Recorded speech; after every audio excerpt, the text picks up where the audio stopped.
Thank you, Madam Chairman. Thank you, Senator Reed. Senator Britt. Thank you, Madam Chairman. Madam Secretary, it's wonderful to see you today. Nice to see you. Thank you so much for being here and for testifying in front of this committee. Your department has a wide variety of missions that are important to Alabama. One mission that Alabama especially appreciates and would like to see improvement on is weather forecasting and severe weather tracking. Severe weather events, specifically tornadoes, upend and unfortunately take lives in our state every year. One way to address this critical issue would be through better radar coverage, specifically in West Alabama. In conversations with your NOAA staff about how we could get better coverage in that area, they've noted that radar is important, but only one piece of a larger weather forecasting ecosystem. I agree with your staff on this point. I understand the importance of satellites, models, and surface weather data collection as it builds a rich data environment for weather prediction and preparedness. That's why I am fighting for us to fund an expansion of South Alabama Mesonet, and that is why I'm concerned that the department's budget request proposal cuts this program. This is hard, and you look at this, and it's only one program designed to help Alabamians to understand, to plan, and to prepare for severe weather, and we want to make sure that it's funded adequately. For example, the department's proposed budget also cuts the Cooperative Institute for Research and Operations in Hydrology, which is based at the University of Alabama and works with institutes from Hawaii to Vermont to Canada to research and develop state-of-the-art science, weather, and water analysis, forecast, and guidance, as well as the delivery of those services.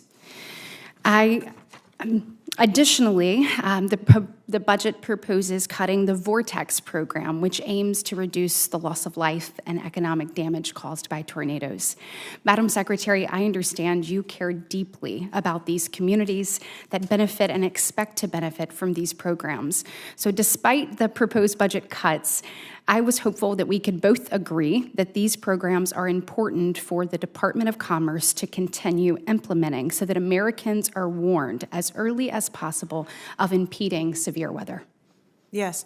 So let me say a couple things. First of all, I share the concern. I really do. In fact, just the other day, I was on the phone with a member of my team who lives in Arkansas, and her house was destroyed by a tornado. She had to crunch down in the bathtub, and I was just calling to, check in on her.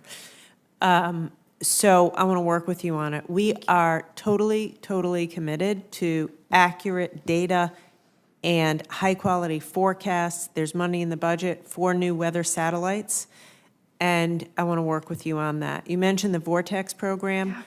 We are requesting, I think, $7 million more. $7 million more to support research for tornado warning and forecast information in the Southeast. So the budget is asking for more money for Southeast tornado work. The reason I got comfortable with the cut to the Vortex is because we got additional money last year, and so we feel with that increase, it was okay. We'd have adequate resources even with the cut this year. Last week at my House hearing, Congressman Adderholt brought this up.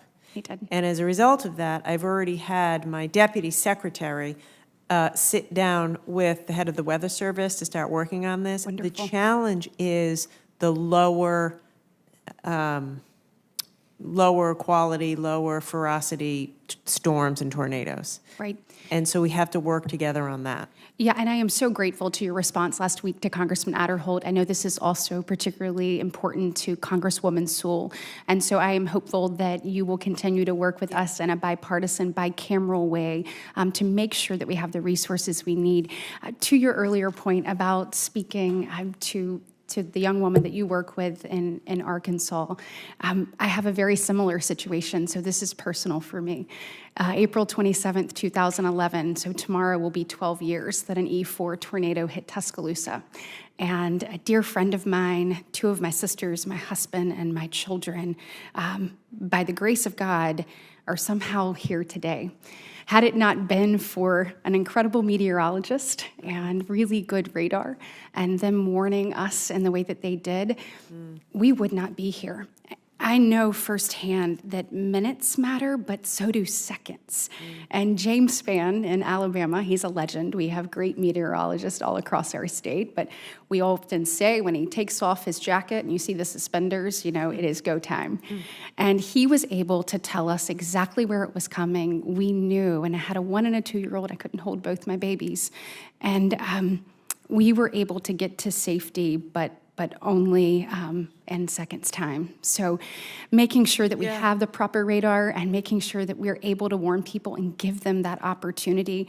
I thank God every day that I'm here. I thank God that my children are able to be here and live the American dream. And so I appreciate your commitment to this issue. It's personal to me, and I am really looking forward to working with you on it. So thank you. I appreciate you sharing that with me. As Senator Shaheen knows, I'm more familiar with hurricanes in our part of the world. And I promise you, we'll work with more vigilance on this. Thank you so much. And I also, on March 1st, 2007, a tornado hit my high school. And it's the community in which I lived. My mother was there. My sister had just been checked out. My cousins were there. So obviously these storms and knowing how important it is to be warned in the proper amount of time is something we deal with, unfortunately, quite a bit in our state. So I appreciate your commitment, and I really look forward to working with you to make sure that we can keep as many people safe as possible. Thank you very much. Thank you. Thank you. Well, thank you very much, Senator Britt. And let me just say, I